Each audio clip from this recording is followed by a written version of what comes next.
Le cercle RH, le débat quotidien de Smart Job, avec un débat autour des seniors. Alors Dieu sait si on parle de ce sujet. On en parle beaucoup, j'ai envie de dire presque depuis 20 ans, sans que les choses aient vraiment beaucoup avancé avec cette question, comment les maintenir en emploi pendant que des entreprises, aujourd'hui encore, maintiennent des plans de départ accompagnés pour, à 58, 59 ans, eh bien, proposer à un senior de gentiment partir en retraite. C'est un débat évidemment qui fait écho à la réforme des retraites, dont on parle elle aussi beaucoup. Mes invités sont avec moi, ce sont des experts du sujet. Je commence par Amélie Favre-Guittet. Je suis ravi de vous retrouver, chère Amélie, présidente de Talent Management Group. Alors, vous traitez de tous ces sujets, mais en particulier de cette question des seniors. C'est un sujet qui vous tient très à cœur. On va entendre vos arguments dans un instant. Caroline Young est avec nous. Bonjour Caroline, merci de revenir nous voir. Vous êtes à la tête et présidente et cofondatrice d'Expert Connect. Vous aviez écrit ce livre, Le travail post-retraite. C'est un vrai débat. On peut aussi prendre sa retraite et continuer à avoir de l'activité et à apporter de la valeur ajoutée. On fera le point. Et puis avec nous, Alexandre Lamy. Ravi de vous retrouver, cher Alexandre. Avocat en droit social, cabinet Arcis, cofondateur du think tank NEOS. Et vous êtes membre de l'Institut Sapiens. Et mon petit doigt me dit, sans faire de jeu de mots, que vous êtes l'homme à l'index. C'est assez subtil, parce que cet index est arrivé dans l'actualité il y a quelques semaines. Et vous portez d'une manière... Avec d'autres, mais... Avec d'autres, de manière officieuse, oui. Ce groupe de réflexion sur l'index. Je me tourne vers vous, parce qu'on va commencer par le diagnostic, mais ça vous a un peu douché quand le MEDEF a dit, mais alors, nous, les index, on n'en veut pas. Non. Voilà.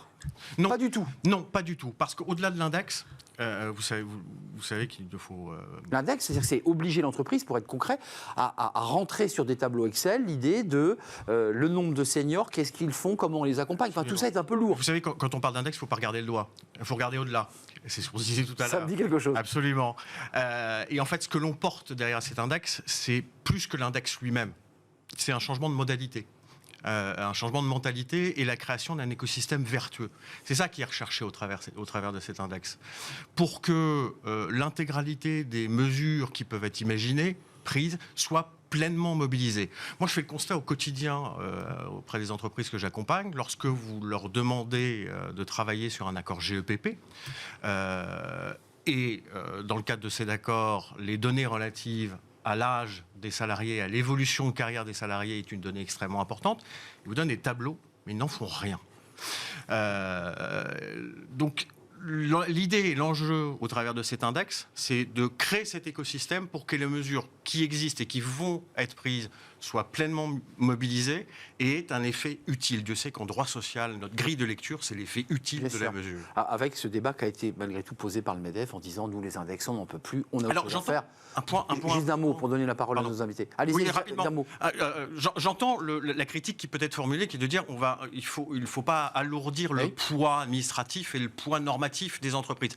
Certes, mais là encore, il suffit de regarder, les Jourdains de l'index senior existent déjà. Quand vous regardez les données qui sont utilisées dans l'entreprise, dans la BDESE notamment, ces données sont là. La base de données économiques et sociales qui structure la politique sociale de l'entreprise et les relations sociales, les données sont là. Il suffit de les trouver et de les utiliser correctement. Mesdames, côté Expert Connect, il y a l'idée quand même, et vous y croyez, d'accompagner les seniors au-delà de la retraite. Ils sont en retraite, mais on les accompagne. Mais juste comme Amélie Favre-Guittet, ce sujet est votre passion, quand on regarde quand même le débat des retraités, il faut commencer par un diagnostic sociologique avant même de rentrer dans des tableaux de chiffres. À 81%, selon une étude du ministère de la Santé, ils disent « moi, je veux partir en retraite pour avoir plus de temps à consacrer à mes loisirs et donc à ce qu'on appelle la retraite, ce temps hors travail ».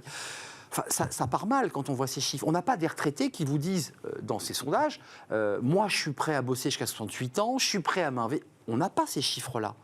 Faut voir aussi le retour qu'ils ont des entreprises quand ils sont en poste. C'est-à-dire qu'aujourd'hui, on a quand même une génération qui a été éduquée et élevée au fait qu'on travaille, on gagne ses annuités et après, on a sa retraite dorée où on peut voyager en camping-car. Enfin, doré ou pas doré ? Doré un peu moins en ce moment. Sauf que, effectivement, on a ce côté où le souffle, on le prend au moment où on a la retraite. Donc, en fait, c'est aussi comment on va repenser la carrière, comment on va repenser le travail. On parlait déjà un petit peu en off entre nous, c'est se dire, oui, c'est peut-être pas forcément une carrière linéaire, c'est peut-être pas forcément une carrière comme on l'imagine, et la retraite, on n'est pas obligé d'attendre d'avoir 65, 70, 75 ans pour la prendre. On peut prendre du plaisir autrement tout au long de sa vie. Caroline Young, juste un mot, parce que vous êtes dans le débat, vous intervenez finalement, vous faites votre lobbying aussi en expliquant que c'est utile de les faire travailler. Il y a l'index qui est sur la table, on vient de l'évoquer assez largement. Il y a l'idée de faire baisser les cotisations, qui est une vieille mesure, une vieille lune traditionnelle. On se dit, pour maintenir en emploi comme pour les jeunes, il faut faire des allègements de cotisations. Vous proposez autre chose. Alors nous, chez Expert Connect, on recycle l'intelligence, c'est-à-dire qu'on fait travailler des retraités qui Ça coûte rien, ça, la collectivité. qui possèdent des savoir-faire stratégiques pour les entreprises et dont les entreprises ont désespérément besoin. Oui. Et là, on a vu avec la pandémie, on a beaucoup de clients qui ont fait des plans de départ avec des mesures d'âge. Aujourd'hui, leurs carnets de commandes sont pleins et ils n'ont plus de savoir-faire. Pour revenir sur votre constat que les retraités, enfin les futurs retraités annoncent qu'ils n'ont pas le souhait de travailler, pas motivés. C'est parce que souvent, et c'est le cas chez nous, ils sont très preneurs d'une activité à temps choisi. Nous sommes d'accord. Pouvoir être maître et de tenir le manche finalement, et du coup, ils sont très très partants pour continuer à avoir une activité professionnelle, transmettre leur savoir, participer à la société à travers le travail et ne pas s'ennuyer. Il y a un bouquin qui avait été écrit quelques années, c'était Retraite ou mort sociale. Oui. C'est un passage extrêmement difficile et c'est vrai que pouvoir une garder petite mort, un pied... C'est dur, faire son deuil. D'autres choses, mais pour pouvoir garder un pied dans la société, pour certains d'entre eux, c'est absolument essentiel. Mais pas sur le contrat de travail. On vient au travail de 9h à 18h, dans un CDI un peu ronronnant. C'est plus ça qu'ils cherchent. Les formes d'emploi, elles sont en train de voler en Plus éclats. personne ne veut ça aujourd'hui. Voilà. C'est vrai. On est sur un allongement très très important de la vie et donc un nécessaire allongement de la durée de travail. Ça, on ne va pas y couper, malgré les rêves fantaisistes de je m'autorise un débat, c'est que en fait, les cotisations s'appuient sur des CDI, sur des CDD, sur le vieux travail du XXe siècle. Et là, vous nous dites, là, on est sur de l'indépendance, donc c'est plus du tout les mêmes cotisations, on ne s'assoit pas du tout sur la même fiscalité. C'est le modèle global qu'il faut repenser. Mais tout à fait. Absolument. Et il y a des challenges au niveau de l'État et des entreprises qui vont devoir avoir des gens qui ne vont pas rester salariés jusqu'à 60, 65, mais peut-être 85 ans, ou en tout cas, on va devoir travailler, les générations suivantes vont devoir travailler jusqu'à 75, 80, 85 ans pour tenir les systèmes de retraite en place. Donc c'est les projections, bien sûr, dans 20, 30, 40 ans. On l'entend peu de la bouche des hommes politiques. Mais parce que les gens ne travaillent pas leur dossier et l'État est trop timide ou trop peureux pour aborder ces questions de face. Deux sujets. On a un débat sur repenser les temps de travail, les temps de loisirs, les temps de pause, jusque loin et le plus tard possible. Alors vous nous dites 85 ans, je vous entends. Le débat aujourd'hui, c'est qu'il faut repenser notre modèle de salariat. C'est-à-dire entre guillemets, un senior de plus de 50, il vous dit, moi je veux bien vous apporter ma valeur ajoutée, mais je viens en mission, je veux avoir de la liberté. En fait, on est dans le débat posé sur le rapport au travail, tout simplement, quoi. Absolument, et là vous pointez du doigt non pas l'index cette fois-ci. Non pas l'index, le doigt, une autre de mes marottes que j'ai pu soutenir sur votre plateau, c'est vrai. Qui est la création d'un code du travail au sens premier du terme, compte tenu de ces nouvelles formes d'emploi qui touchent à la fois les seniors, mais également les plus jeunes, mais aussi les salariés en activité aujourd'hui. Cet enjeu de flexibilité, d'autonomisation des salariés, elle impose de repenser notre rapport au travail.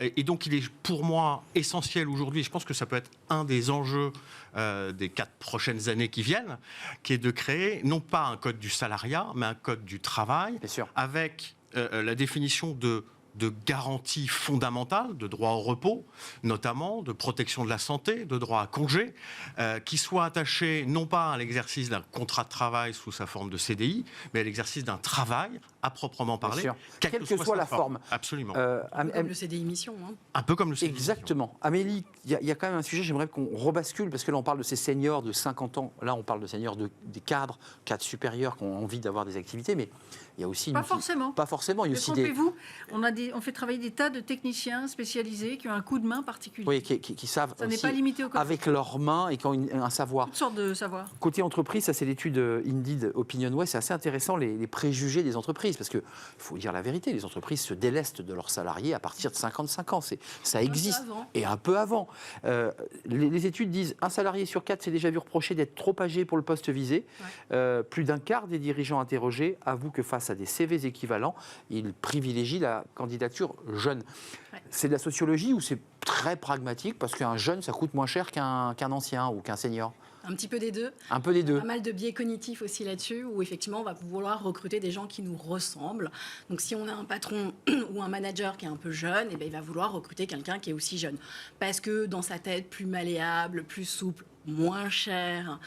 Donc, À former. À former. Alors, et dans l'idée que la personne va rester, sauf que c'est toujours très idéaliste, on le sait bien aujourd'hui, beaucoup de personnes vont rester 2 ans, 3 ans, 4, 5, c'est déjà c'est déjà beaucoup.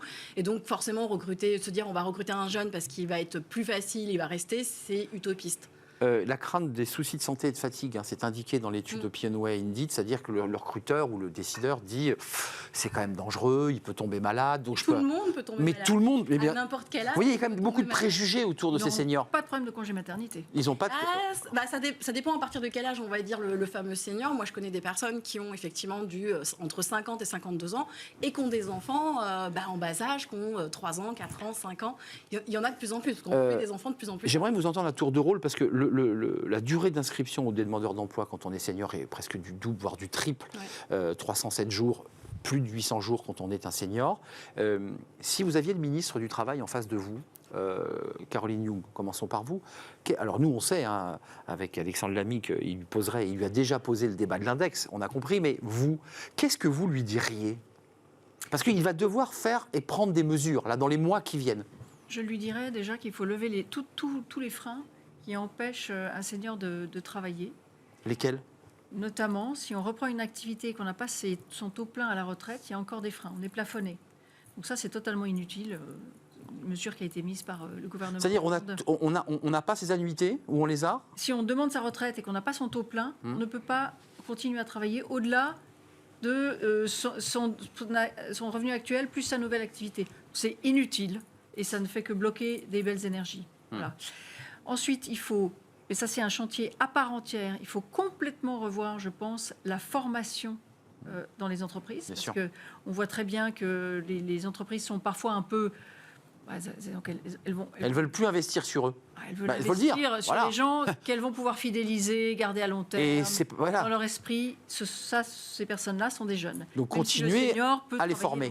Continuer à les former, les forcer à se former. Parce que très souvent, ils se disent pour eux-mêmes, ma retraite c'est dans 4 ans, 5 ans. Un senior, une solution. Vous avez vu, ça avait marché sur un jeune, une solution. Peut-être faut-il envisager cette piste.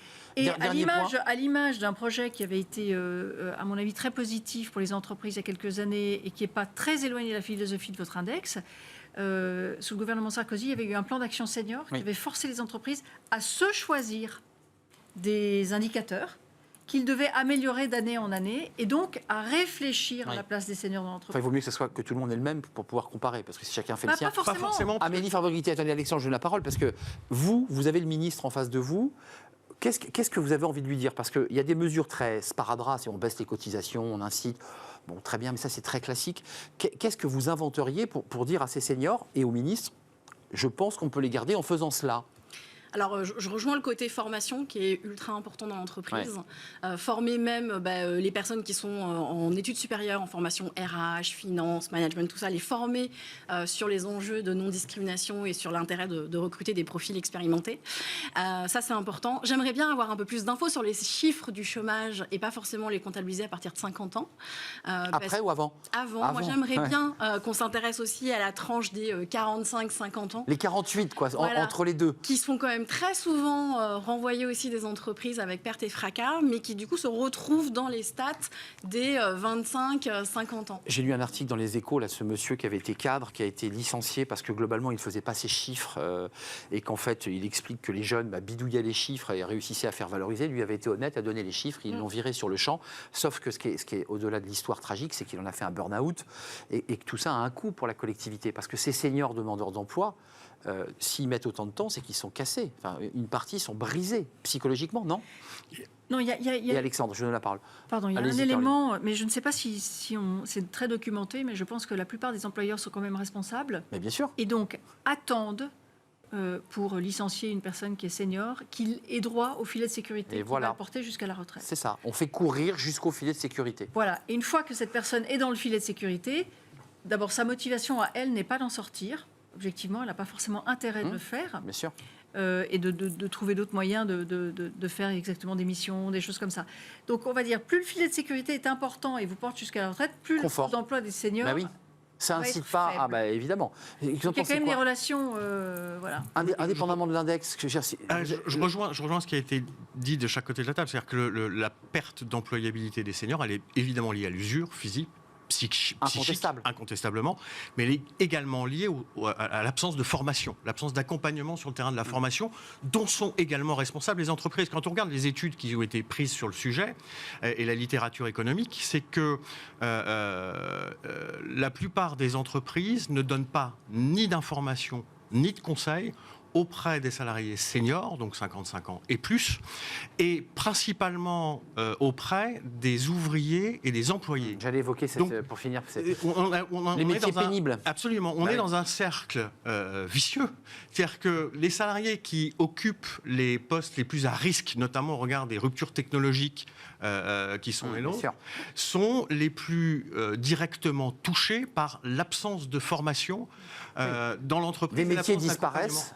Absolument. Et il n'y a plus rien. Et absolument. Et le taux de formation est essentiel parce qu'il est directement, positivement corrélé au taux d'emploi des seniors, raison pour laquelle d'ailleurs l'effet coût, qui n'est pas si direct que ça, doit être largement relativisé pour les salaires. Et est-ce que vous devez porter, vous les avocats, vous les acteurs RH, Expert Connect et tous ceux qui sont dans l'écosystème, un discours un petit peu plus positif? Parce que c'est vrai que l'horizon qu'on offre aujourd'hui aux collaborateurs et aux salariés, techniciens, ouvriers au 4 sub, c'est de leur dire travailler jusqu'à 67 ans. Est-ce qu'il ne faut pas réinventer aussi le discours autour de cela? Le discours positif pourrait aussi d'accompagner les collaborateurs à prendre en main leur carrière, plutôt que d'attendre que l'entreprise ou l'État fasse tout à leur place.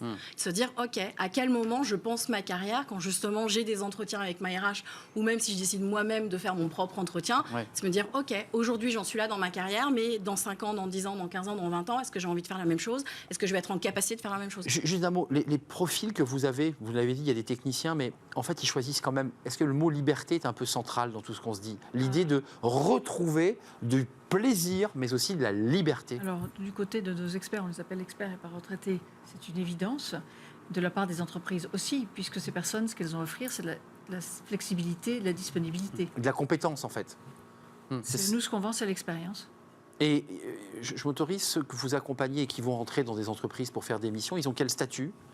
Alors, ce sont nos sous-traitants. Ils ont des statuts variés en fonction de leur volume d'activité, de leurs souhaits, etc. Donc c'est auto-entrepreneur, par exemple? Auto-entrepreneur ou en société par action simplifiée unipersonnelle, en SARL. On optimise, nous, leur reprise d'activité en fonction de ce qui est le plus intéressant pour eux à titre individuel. Et une question pratique, là, l'avocat va peut-être pouvoir y répondre aussi. Ils peuvent cumuler leurs droits retraite en plus des rémunérations qu'ils récupèrent dans leur entreprise. S'ils ont leur taux plein pour leur retraite, sans limite. Sans limite, on est d'accord. On est absolument Donc, d'accord. Au-delà de ça, sur le débat du pouvoir d'achat, parce que c'est aussi un sujet qui incombe aux retraités très directement, ils mettent du beurre dans les épinards ou des épinards dans le beurre. Et ils mettent aussi du beurre dans les épinards de l'État. Et oui, ils cotisent. Ils payent plein d'impôts. C'est un des moyens, vous évoquez le financement, qui est la question centrale, parce que la question des seniors... C'est l'enjeu du débat politique. C'est l'enjeu principal du débat, parce qu'il s'agit de financer nos régimes de retraite, qui vont être déficitaires, mais pas uniquement, d'ailleurs, nos régimes de retraite. On nous a dit que c'est pour financer autre chose, notre dette. Et parce qu'il faut travailler plus longtemps pour financer notre État-providence. Voilà. Et par ce biais-là, évidemment, les experts cotisent et participent à l'effort national au travers de l'activité. Vous avez peu de temps, mais il y a quand même la politique des quotas, parce que quand on voit un jeune une solution, la politique de l'alternance avec un accompagnement financier très fort des employeurs, 5 000, 8 000 euros, est-ce qu'on se dit, est-ce qu'on ne va pas finir, on ne va pas être obligé de passer par là, si on ouvre le chéquier, on dit, on baisse les cotises, ou on accompagne l'employeur à l'accompagner? Vous n'y croyez pas, ça? D'abord, philosophiquement, je ne suis pas très favorable aux quotas. Mais ce que je constate aujourd'hui de manière très pragmatique sur le marché du travail et auprès de nos clients, c'est qu'il manque de compétences, et que du coup, l'âge n'est plus un facteur. Et qu'aujourd'hui, on a... Pas le choix. Et pas le choix. Bah voilà. Et finalement, le cinquantenaire retrouve des couleurs, le soixantenaire trouve des couleurs auprès de clients auxquels nous n'arrivions pas à parler. Il y a 20 ans, ils n'auraient jamais imaginé faire cela. Mais il y a encore 5 ans. 5 ans.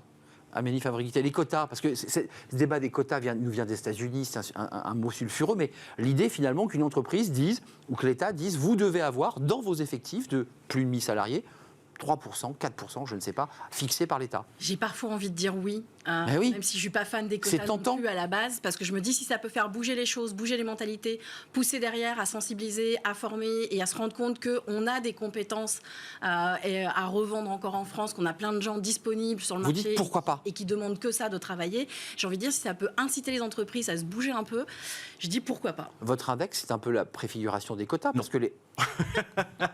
Voilà, vous aviez anticipé ma question, c'est réglé. Non. Et Encore une fois, l'index a vocation à changer les modalités, les mentalités. Enfin, c'est un pardon. tableau de bord, je m'autorise. Et un tableau blanc, voilà. D'accord. Et donc pour mobiliser des mesures de façon utile. C'est pas le quota. Et le quota, moi je vous rejoins, existe déjà dans les faits. Si on raisonne en termes de savoir-faire, de savoir-être, sur le terrain des soft skills notamment, les seniors ont de beaux jours devant eux si les entreprises raisonnent correctement. Et donc, il faut accompagner les entreprises à raisonner si elles jouent le jeu, correctement. si elles jouent le jeu. L'enjeu principal est là. Et encore Donc vous parlez aux DRH qui nous regardent régulièrement. Absolument. Vous leur dites, ouvrez vos chakras. Ouvrez vos chakras, Ah, c'est ça. négociez des accords qui ont un sens, utilisez vos données qui existent déjà intelligemment. Et aller chercher de la compétence. Et aller chercher de la compétence, du savoir-faire et du savoir-être là où ils se trouvent. Et Dieu sait que vous les trouverez. Et encore une fois, l'enjeu fondamental quand on parle des seniors, je pense que c'est un enjeu de formation et non pas un enjeu de baisse de coûts. Pour revenir sur la mesure de baisse de coûts, parce que il y a une corrélation extrêmement positive quand on regarde les études entre le salaire élevé des seniors et leur taux d'emploi. Donc c'est pas le coût, C'est vrai. c'est la Vous formation. avez vu, j'ai pas C'est la traité du taux qualification. d'emploi dans ce débat qu'on traite tout le temps, mais qui finalement n'est pas, à mon avis, la bonne porte d'entrée pour en parler. Merci à vous Caroline Young, des 60 plus utiles, heureux en pleine forme, le travail post-retraite, ça c'est votre livre, Source Expert Connect, mais ça c'était écrit par les éditions Expert Connect. Merci à Amélie Favre-Guittet, Talent Management, on va se revoir. Oui. Évidemment qu'on va se revoir. Merci à vous, chère Amélie, puis merci Alexandre Lamy. Je sais que vous travaillez vraiment d'arrache-pied avec évidemment des experts autour de cet index pour convaincre, pas le ministre, mais peut-être plus le MEDEF de l'intérêt de l'index. Avocat droit social, cofondateur du think tank NEOS et membre de l'Institut Sapiens. Merci pour ce débat passionnant. Et puis on en parlera très régulièrement parce que dans quelques mois, le ministre fera des annonces très concrètes sur ce sujet. On termine avec le guide des salaires 2023. Oui, c'est un petit peu comme le Michelin en cuisine, c'est le guide des salaires. Voilà, vous allez pouvoir regarder si votre secteur d'activité a eu des évaluations, rehaussement de salaire. C'est tout de suite ces fenêtres sur l'emploi.